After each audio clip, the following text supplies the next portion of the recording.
Hello and welcome to Breakfast All Day. I am Matt. Christy is here, as is Alonzo. Our next movie is Mafi, a South African film, and I think Christy's going to tell us about it. I am. This is definitely the best movie of the week. Far and away the best movie of the week. It is a South African film. The word Mafi is an Afrikaans word for a gay slur that I will not say. But it's about the one. Yeah.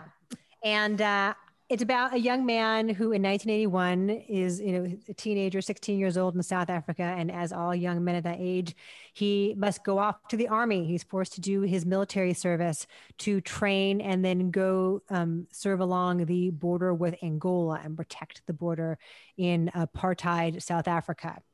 And we see him go through his training, and it's the kind of, brutal, verbally, physically abusive, harsh crucible, that we see in so many movies about war, about the military. This has a lot of Full Metal Jacket in it. But at the same time, he's also gay and he's closeted. And so he is trying to fit into an impossible situation. But at the same time, he has this really nice connection with another guy who is a soldier who's training with him. And it awakens something in him and causes him to feel very confused and very torn and also excited and happy, maybe for the first time in a long time. And it's a really beautiful film. It was directed and co-written by Oliver Hermanus. It is based on an autobiography.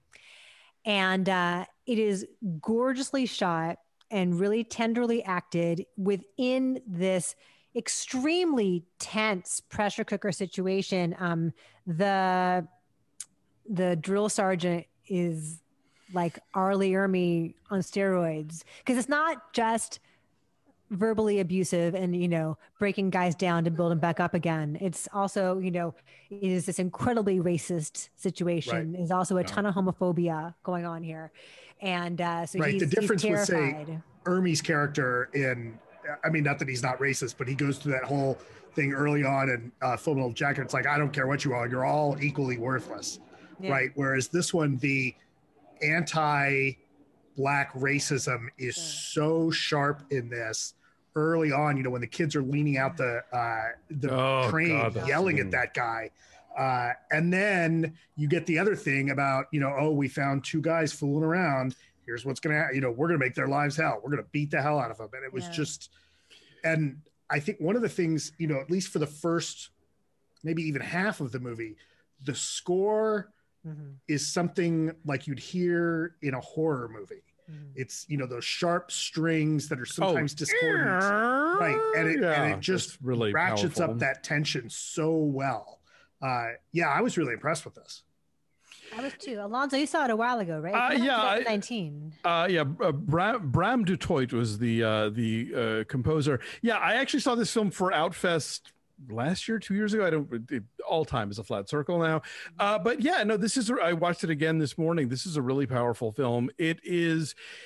It's a reminder, like, it's very easy for us to go like, oh, well, apartheid era South Africa. But this is kind of a thing that all armies do in terms of dehumanizing the enemy. And you are here to defend our freedom and the glorious homeland. And those awful communists, whatever, fill in the blank over there are, subhuman and must be destroyed. You get the racial element on top of that, of course, with this. But, it's despicable, but it's not uncommon, I would say, on a global scale. And even the scenes of just grotesque racism, like the one at the train station that you were talking about, Mississippi 1965, you could easily restage it there. So I think, yes, this is very specific to its time and place, but it would be a disservice to sort of the history of inhumanity to think that it is exclusive to that period. But yeah, it's a very intense film. The whole queer subtext that runs throughout it is also really gripping. There is this one sequence, it's a lengthy one-shot sequence involving a handheld camera of the lead character's memory of being caught as an adolescent, looking at another guy in a locker room, that is so uncomfortable and intense, and tells you everything you need to know about why this guy is so locked down and tied up in knots. Yeah, this is really masterful filmmaking. And he does a lot of long takes like that, not just tracking shots, but just like he'll just hold a shot for a while and like let you just luxuriate in either the squalor or the beauty of the surroundings. It's not show offy. I think it's part of immersing us into this character's world. Yeah. And the ending, oh my heart! The ending is all I'm gonna say. It's really, it got me. That's all I'm going to say. I also get into a situation where, like, you know, he's sitting there, he'll hold a shot for a while, and you don't really know what's going to happen for a while, and for sure, he kind of keeps you on edge. There's a very quiet tension going on there. There's also, like, I think this movie takes a really interesting kind of gaze, G-A-Z-E, of like what it's like to be in the closet and like to see someone and know the sort of like take a snapshot but then not get caught looking. You know, there is a volleyball scene in this movie that is a cross between Top Gun and Beau Travail. Yeah, it is. It's a lot of Top Gun. Also, there's a shot that is straight out of Full Metal Jacket. It's like a low angle shot and a slow push. No, into the bathroom, into an empty shower in the bathroom where all the soldiers are living while they're training. It's like a low shot. It's like a slow push, and it's perfectly symmetrical. It feels like a total Kubrick homage. But then there's also a lower shot where they're actually out on the border. That's a really low angle shot that we also saw Kubrick use in later scenes in Full Metal Jacket as they're out walking. This was really, really amazing filmmaking, and it's so powerful. Not just the music. I think the acting is really good here. The guy that plays Nick is terrific in that he's doing such a good job of holding in what he's thinking, and as an actor, you see he gives you just enough, right? And yet still he's got that mask on in front of everyone else. One of my favorite bits in this is that scene, you know, kind of towards the end of the sequence where he's at the border after the one battle where the sergeant comes and kneels down, and you know, there's no dialogue there. That's, you know, where he's sitting there with the glasses on and the sergeant just comes and kneels down, and that scene goes on for perfectly as long as it needs. And it just says so much just with this amazing subtlety, and it hits so hard. I was really, really impressed.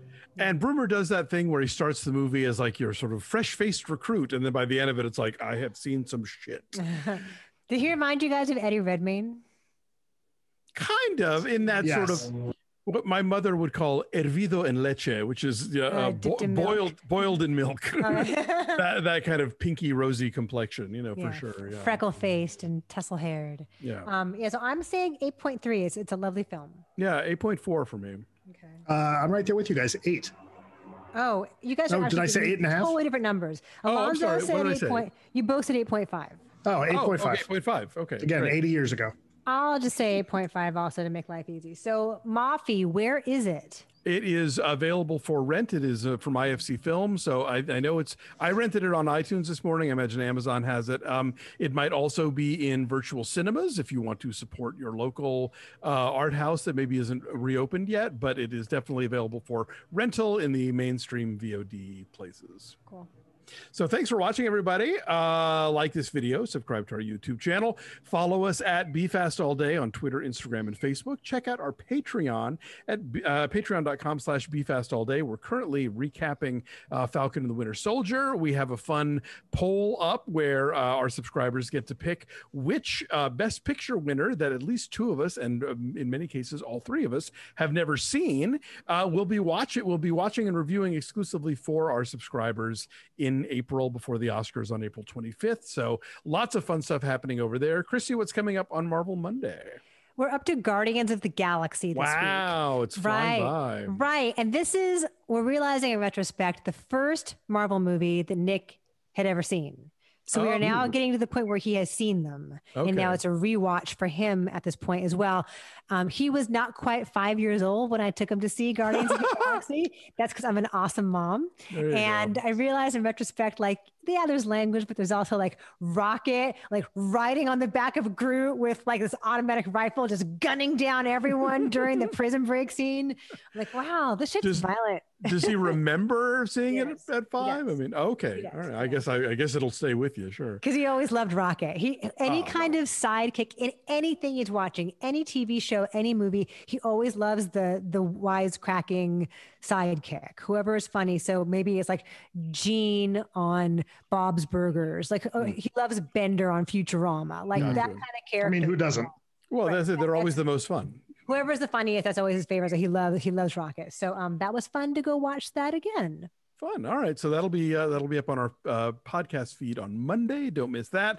Have a good weekend, everybody. Take care of yourselves and each other. Keep wearing masks and washing your hands. We'll see you next time. Bye. Bye.